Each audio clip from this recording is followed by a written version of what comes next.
Good morning, and welcome to another edition of the Weekly News Radio podcast.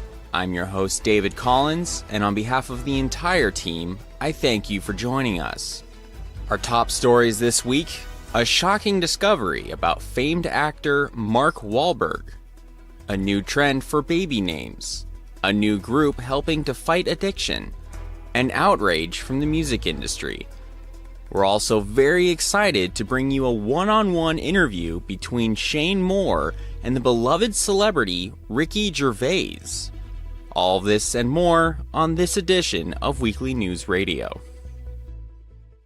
Shocking news has been revealed today that noted actor Mark Walhberg, known for his roles in Ted, The Italian Job, and Daddy's Home, is actually confused Matt Damon. This discovery was made by physician Dr. Steve Tudor, who was generous enough to speak with Nigel Olsen in our studio. It's like a Hulk situation. When Bruce Banner gets angry, he turns green and grows about 10 feet tall. When Matt Damon gets confused, his eyebrows raise, and poof, Mark Walhberg. So it's a similar situation, except when Matt becomes Mark, he doesn't go around destroying everything in sight. Instead, he just runs around wondering what's happening. Like in the movie The Happening. Precisely. This peculiar transformation is the side effect brought on after Matt was exposed to a large dose of radiation on the set of John Cole's 1990 TV movie, Rising Sun. Dr. Tudor did inform us that radiation treatment for Matt Damon is currently underway, and we wish him a speedy recovery. A new study revealed that millennial parents are now using GoDaddy.com to pick baby names. Yeah, we wanted to give our child a name with an available domain. Give him a head start in life, and a head start on his future startup company. We picked our daughter's name on Twitter. And we'd like to wish a happy birthday to that little girl, Michelle in Eagle Rock 47, Ferguson. There's a tribute band out of Northern California which commemorates the music of The Who, the Rolling Stones, and the Beatles. The name of the band? Who Stoned the Beatles. Their manager, Jaron Rocky McCann, released a statement this morning expressing the band's disbelief that they still have yet to be given a record deal. Band keyboardist Saudi Dog Marinacci had this to say. I personally don't get it. Audiences love our music, we come damn close to selling out pretty much all of our shows, but we still haven't received a single offer for a record deal in the 12 years this band has been together. 12 years! The band's lead singer, John Cran Kim Krantz, went on to say, This just proves the music industry is dead. Despite the band's disappointment, they do plan to go on with their 2018 tour of Stockton, California. Alcoholics Anonymous, Narcotics Anonymous, and now Netflix Anonymous, a group for those addicted to binge-watching shows and movies on Netflix. All across the country, more and more group meetings are taking place with a record number of attendants, proving just how serious the addiction is. It starts with watching an episode that was saved in my queue. Next thing I know, it's been 6 days, the house is a mess, and I've lost my job. It's the autoplay that does me in. A petition has begun to circulate, banning the autoplay feature on video hosting sites. We now take you over to Nigel Olsen for a special report.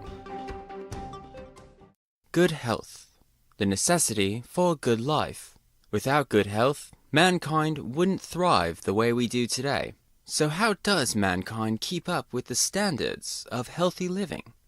With hospitals, large buildings with doctors, nurses, medicine, and machines that do everything from delivering newborn babies to putting them back in. However, even hospitals are feeling the boot of the falling U.S. economy pressing down on them. Except for one. This is Dr. A.J. Blomquist, the chief physician here at the Wells Fargo General Hospital, formerly known as Rosa Parks Memorial. People are too healthy. Between the constant exercising and dieting, Americans are managing to stay out of hospitals. And the ones who do come in are here for small things like prescription drug refills or blood tests. The hospital was losing money because people just aren't as sick as they used to be. So we started stabbing them. Yes, stabbing them. Thus turning average patients coming in for a simple procedure or routine checkup into patients having to stay a minimum of 3 to 4 nights in ICU. One patient gave his story. I came in to do a simple blood test to see if my girlfriend cheated and gave me herpes. As soon as I finished filling out all the paperwork, a nurse came into the exam room and stabbed me. So now I have a stab wound, a cheating girlfriend, and herpes. Another patient was committed after being stabbed in the streets during a mugging. He was initially told he'd be out within a couple days. He's now been here for almost a month. I was mugged about a month ago. When an attacker beat me and stabbed me in the stomach, I was sent here to recover. About a week or so later, I was much better and ready to go home. The doctor gave me some forms to fill out and sent me on my way. But as he was leaving the hospital, a nurse stabbed him again, forcing him to stay in recovery for a longer period of time. It's awful. Every time my stab wound heals, a nurse or a doctor comes in and stabs me again. I sat down with the hospital's lawyer. So, what about lawsuits? I'm sure some patients have tried to take the hospital to court. We thought of that. See, our staff doesn't stab anyone until the patient fills out a set of forms. What they don't know is that one of those forms is a release to let us stab them. Legally, they can't do anything to stop us. Dr. Blomquist had this to say. We're the only hospital in the Tri-County area. Well, we're not, but we spread rumors of asbestos being in the other hospitals, so people feel they don't have a choice but to either be sick at home and run the risk of death, or come here.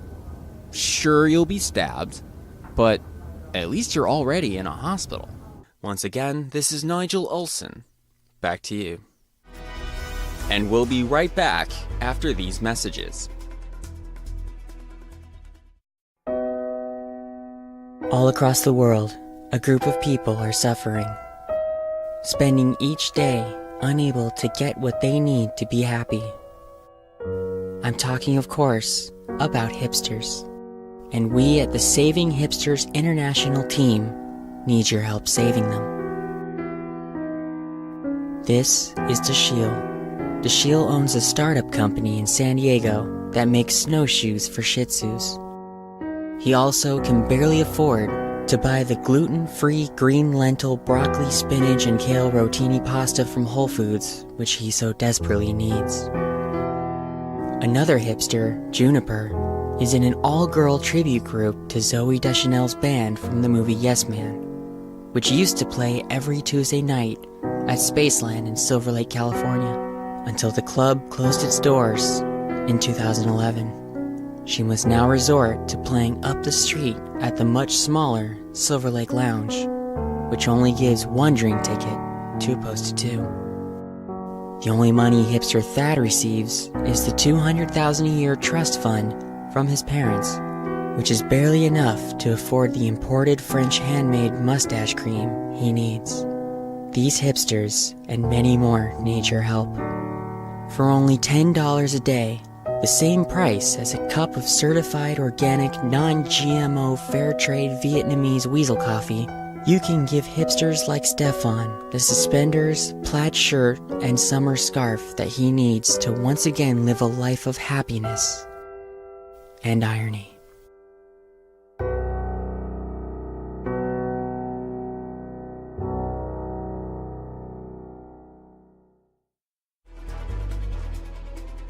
Here now is Shaine Moore for entertainment this afternoon.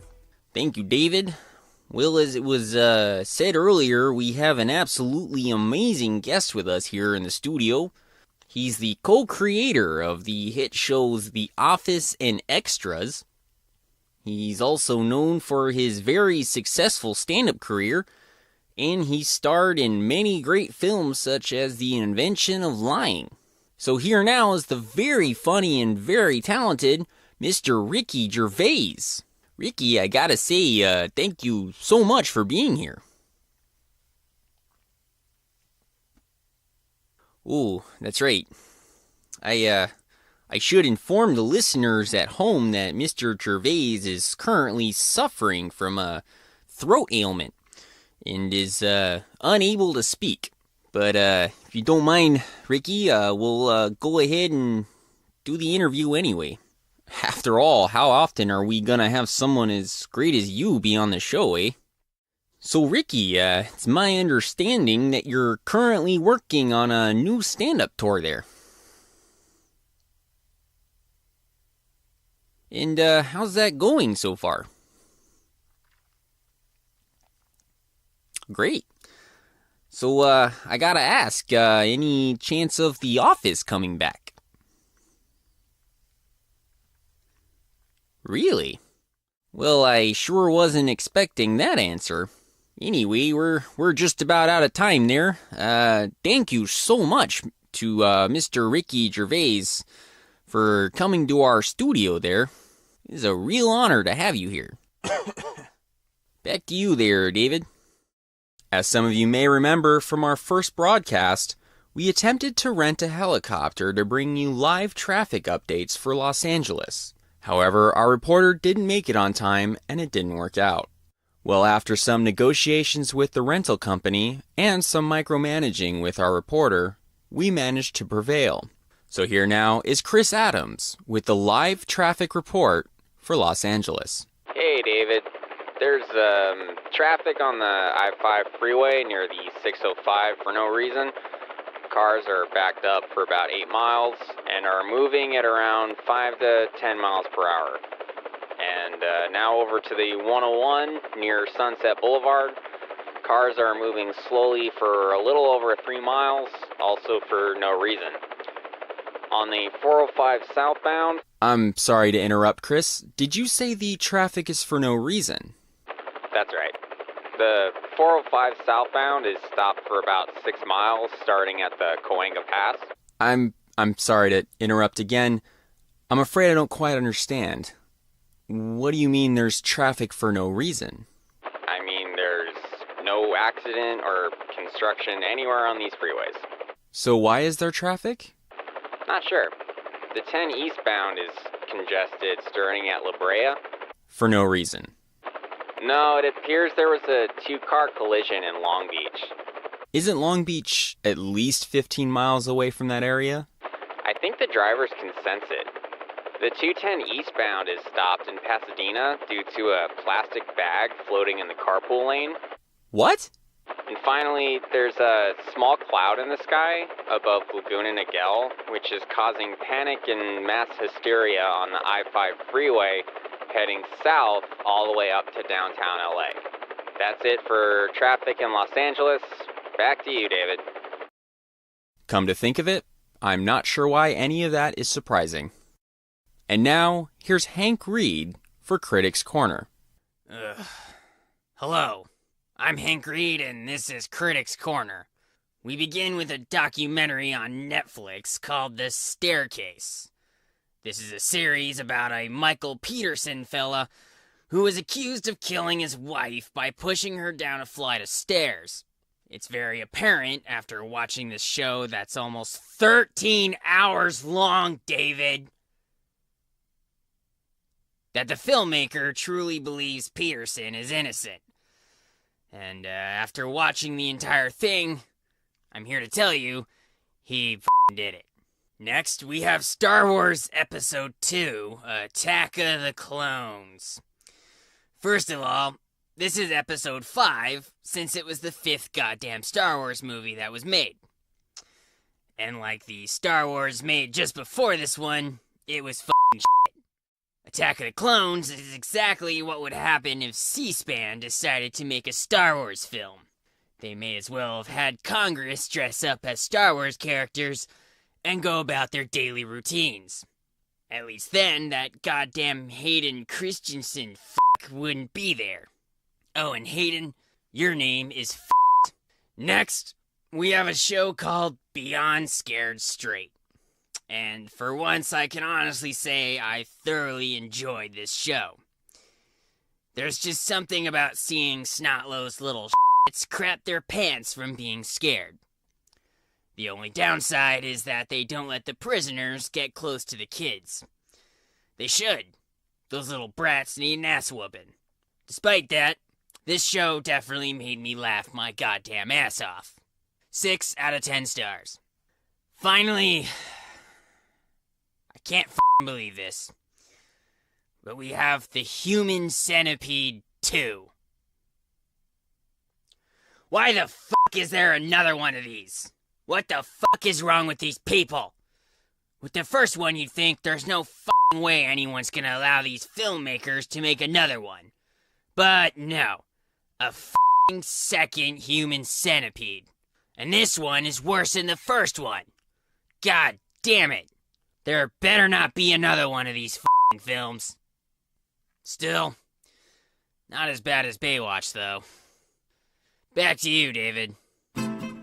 Once again, we bring you to our last segment for today, a list of quick headlines in what we call How About a Quickie? The Department of Motor Vehicles admits that most driving tests are graded 40% on driving ability and 60% on personality. One employee said, quote, "A potential driver's sense of humor really determines whether or not I'll pass them." Kingdom of the Crystal Skull has been named the greatest of the Indiana Jones saga, according to actor Shia LaBeouf. Shia says, quote, "I won't give details as to why it's the best, but just look at the difference between Crystal Skull and the other three, specifically in the casting, and I think you'll see why." According to a recent study among millennials, 26 is the new 72. And finally, after 5 years and over $200 million, researchers at both Microsoft and Apple still can't figure out why everyone must flip a USB cable 3 times before it finally goes in. And that's all for this edition of the Weekly News Radio podcast. You can contact us at contactwnrpodcast@gmail.com, on Facebook at facebook.com/Weekly News Radio, and on Twitter at Weekly News Radio. Be sure to tune in next time for more updates from around the world. Thank you once again for listening to WNRP. I'm David Collins. Good night.